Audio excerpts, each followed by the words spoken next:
அகிலமெங்கும் உள்ள தமிழ் நேயர்கள் அனைவருக்கும் பரம்பரை ஜோதிடர் உங்கள் மனோ பாலாஜியின் அன்பான வணக்கம். சிம்ம ராசி அன்பர்களுக்கு குரு வக்ர நிவர்த்தி. இந்த குரு பகவான் வக்ர நிவர்த்தி ஆகக்கூடிய மார்ச் மாதம் 11ஆம் தேதி இந்த காலகட்டத்தில் இருந்து இனி வரக்கூடிய காலம் உங்களுக்கு எப்பேற்பட்ட ஒரு சாதகமான யோகம் பலன்கள் இந்த குரு பகவான் நமக்கு ஒரு சிறப்பு அம்சத்தை கொடுக்க போகிறார் அப்படிங்கிறது பற்றி தாங்க இந்த பதிவில் இப்போது சிறப்பாக நம்ம பார்க்க போகிறோமுங்க. ஃபஸ்ட் டைம் பார்க்குறவங்களா இருந்தீங்கன்னா சப்ஸ்கிரைப் பண்ணி பெல் பட்டன் அழுத்தி ஆல் ஆப்ஷன் கொடுங்க. சிம்ம ராசி சூரியன் அம்சம் கொண்ட ராசி, சிவபெருமான அம்சம் கொண்ட ராசி. ஏன்னா சிம்மத்தில் பிறந்தவங்க ஜகத்தை ஆளக்கூடிய ஒரு யோகத்தை பெற்றிருக்கக்கூடியவங்க இந்த சிம்ம ராசிக்கார். காரணம், ஆளுமை தன்மை உங்கள்கிட்ட அதிகமாக இருக்கும், வீரியம் அதிகமாக இருக்கும், நேர்மை அதிகமாக இருக்கும், அடுத்தவங்களுக்கு உதவி செய்கிறதுலையும் முதல் நபராக இருப்பீங்க, குடும்பத்து மேலே அக்கறை எடுக்கிறதுலையும் அதிகமான ஈடுபாடாக இருக்கும். தான் நல்லா இருந்தால் போதும், சுக வாழ்க்கை வாழ தெரியாது உங்களுக்கு. காரணம் என்னென்னா, காட்டுக்கு ராஜா சிங்கம்னா வீட்டுக்கு ராஜா சிம்மம். வீட்டில் இருக்கிறவங்களுக்கு எல்லாத்தையும் செய்யக்கூடியவங்க. அது கூட பிறந்த பிறப்புகளாக இருந்தாலும் சரி, நம்மளுக்கு நம்பி இருக்கக்கூடிய நண்பர்கள் வட்டாரமாக இருந்தாலும் சரி, நம்மளை திருமணம் பண்ணவங்களாக இருந்தாலும் அவங்க மனசை புரிஞ்சு நடக்கக்கூடியவங்க, தவறுகளை திருத்தி சரிபடுத்தக்கூடியவங்களும் இந்த சிம்மராசிக்காரங்க தான். ஆனால் அப்பேற்பட்ட நீங்கள் எல்லாருக்கும் ஒரு வெளிச்சத்தை கொடுத்தாலும் தான் ஒரு மெழுகுவத்தி மாதிரி தான். வெளிச்சத்தை கொடுக்குது, மற்றவங்களுக்கு ஒரு சிறப்பை கொடுக்குது. ஆனால் அந்த மெழுகுவத்தி எப்படி உருகிட்டு இருக்குதோ அந்த மாதிரி தான் கஷ்டப்பட்டாலும் அதை பெருசாக எடுத்துக்க மாட்டேங்க. மற்றவங்களுடைய சந்தோஷம் தனக்கு பெருமைன்னு நினச்சி வாழக்கூடியவங்க சிம்ம ராசிக்காரர். ஆனால் ஜென்மத்தில் கேது இருந்தது, 8ஆம் இடத்துல சனி பகவான் இருக்கிறாரு. 10வது குறைக்கு 11ஆம் இடத்தில் இருந்த குரு பகவான் வக்ரகதி அடைஞ்சிட்டார். அப்போ எப்படி இருந்திருக்கும்? உண்மையிலேயே உங்களுடைய பலம் இருந்தும் அந்த பலத்தை பயன்படுத்த முடியல. பயன்படுத்தி இருந்தாலும் பிரயோஜனம் இல்லை. விரயங்கள் அதிகமாயிருக்கும், மனக்கவலைகள் அதிகரிச்சிருக்கும். நல்லவங்க 4 பேர் கிட்ட நீங்கள் பழகியிருந்தாலும் அந்த நல்லவங்களே கெட்டவங்களாக மாறி உங்களை காயப்படுத்தியிருப்பாங்க. அது அன்பானவர்களாக இருந்தாலும் சரி, குடும்ப நண்பர்களாக பழக்க வழக்கமாக இருந்தாலும் சரி, இப்படி ஓஹோங்கிற வாழ்க்கை ஒரு அளவுக்கு வாழ்ந்த நீங்கள், 4 பேர் மதிக்கக்கூடிய ஒரு பொசிஷனில் இருந்த நீங்கள், இன்றைக்கி பார்த்தோம்னா நாளும் தெரிஞ்சு இன்றைக்கி ஒரு ஏமாளி வாழ்க்கை வாழ்ந்துட்டுமே, இவங்களை போய் நம்ம நம்பிட்டுமே, இவங்க மேலே பாசத்தை வச்சுட்டுமே, இந்த வேலை தான் நிரந்தரமாக இருக்கும்னு நினச்சி நம்ம இத்தனை வருஷமாக நம்ம உழைச்சிட்டோமே. ஆனால் இன்றைக்கி எல்லாமே மாறிப்போச்சு. இன்றைக்கி தான் நமக்கு உண்மையை தெரிஞ்சுக்கிட்டோம். ஆனால் காலம் போன கடைசியில் இன்றைக்கி புரிஞ்சு என்ன பண்ணுறது அப்படிங்கிற ஒரு வருத்தம் இருந்தாலும் காலம் கடக்கலை. புரியுங்களா? குரு பகவான் வக்ர நிவர்த்தி அடைய போகிறார் இந்த மார்ச் மாதம் 11ஆம் தேதி. அப்போது லாபஸ்தானத்தில் குரு பகவான் நல்லது தானே. 3ஆம் இடத்த 5ஆம் பார்வையாக பார்க்குறார், முயற்சி ஸ்தானத்தை. இதுக்கு முன்னால் எடுத்த முயற்சி பலவீனம், சரியில்லை. நாம் போய் ஒரு வேலையை அடுத்தவனுக்கு ஒரு பிரச்சனைக்கு போனீங்கன்னா அது முடிச்சு கொடுத்துட்டு வந்துட்டீங்க.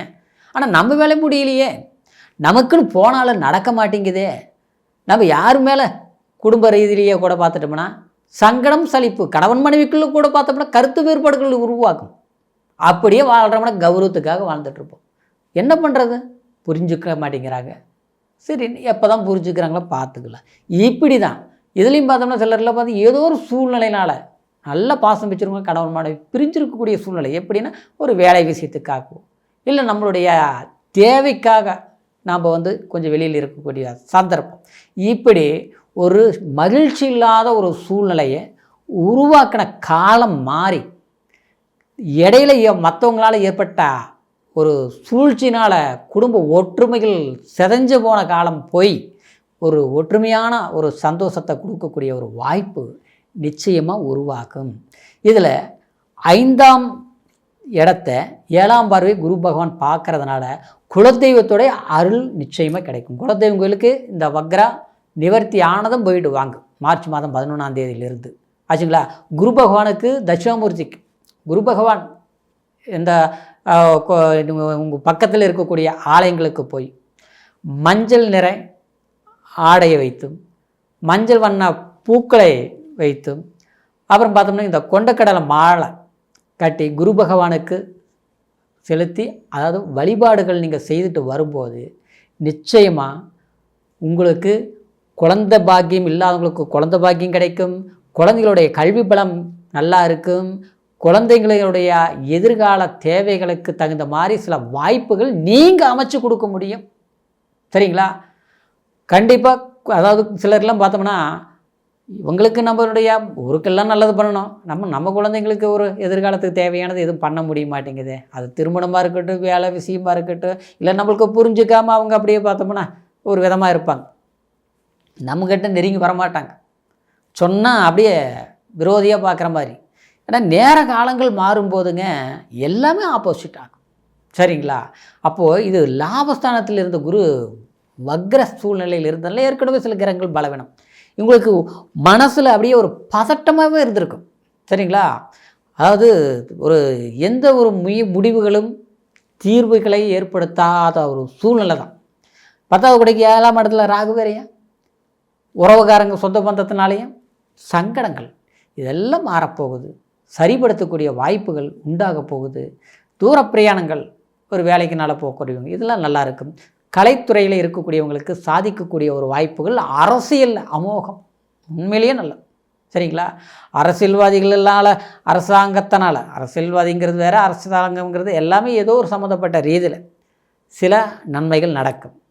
ஒரு அரசியலில் நம்ம இருக்கிறோம்னு வச்சிங்களேன், ஒரு பதவிகள் கிடைக்கக்கூடிய வாய்ப்புகள் உண்டாகும். அதனால் ஒரு புகழ் அடையக்கூடிய சந்தர்ப்பங்கள் உண்டாகும். கடந்த காலத்தில் எல்லாருக்கும் பாடுபட்டோம், சமுதாயத்துக்கு நல்லது செஞ்சால் நல்லது நடக்கலைங்கிற ஒரு சூழ்நிலை மாறி நாம் கஷ்டப்பட்டதுக்கு நம்ம திறமைக்கு ஒரு வாய்ப்பு கிடைச்சதுங்கிற ஒரு சந்தர்ப்பம் கண்டிப்பாக உங்களுக்கு உண்டாகும். காரணம் இன்னொரு விதத்தில் சொல்ல போனோம்னா, அதாவது 9ஆம் பார்வையை குரு பகவான் 7ஆம் இடத்தை பார்க்குறதுனால நீங்கள் யார் மேலே அன்பு வச்சிங்களோ அவங்க உங்களை புரிஞ்சுக்குவாங்க. புரியாமல் விலகி போனவங்க புரிஞ்சுக்குவாங்க. கூட்டு தொழிலில் பிரச்சனை வந்திருந்தாலும் அந்த தொழில் நீங்கள் எடுத்து சரிப்படுத்தக்கூடிய ஒரு வாய்ப்புகள் உண்டாகும். சொந்த தொழில்கள் செய்யக்கூடிய பாக்கியங்கள் உறுதியாக ஏற்படும். அதனால் இந்த குரு பகவானுடைய வக்ர நிவர்த்தி அற்புதமான ஒரு சிறப்பம்சம். சரிங்களா. இப்போ நான் சொன்ன பலன் கோச்சார் அடிப்படையில் சொல்லியிருக்கிறதுனால நீங்கள் இது பிறப்பு ஜன ஜாதகத்தையும் ஒரு முறை பார்த்துக்குங்க. ஏன்னா லக்னம், தசாபுத்தி, அந்தரம், சூட்சுமம் இதை பொறுத்து தான் முழுமையான பலன்களை நம்ம இன்னும் தெரிஞ்சுக்க முடியும். சில ஜாதகங்கள் யோகங்கள் இருக்கக்கூடிய தசாபுத்திகள் நடந்ததுன்னு வச்சுங்களேன், இன்னும் அற்புதமாக இருக்கும். திடீர் ஒரு யோகத்தை நிச்சயமாக ஏற்படுத்தும். அப்போ உங்களுடைய ஜாதகத்தை ஒரு முறை பார்த்துக்குங்க. பார்க்காமல் இருந்து நம்மக்கிட்ட பார்க்கணும் விரும்புனீங்கன்னா கீழே இருக்கிற நம்பருக்கு ஃபோன் பண்ணி உங்களுடைய date of birth, time, place மூணையும் தெரியப்படுத்தி முழுமையான பலன்களை தெரிஞ்சுக்கிட்டு, சிம்மராசி அன்பர்களுக்கு இந்த குரு பகவான் வக்ர நிவர்த்தி அற்புதமான ஒரு அற்புதத்தையும் ஏற்படுத்தக்கூடிய ஒரு பொக்கிஷமாக அமையுங்கிற ஒரு வாழ்த்துக்களோட அடுத்த பதிவில் சந்திக்கும் வரைக்கும் நன்றி, வணக்கம்.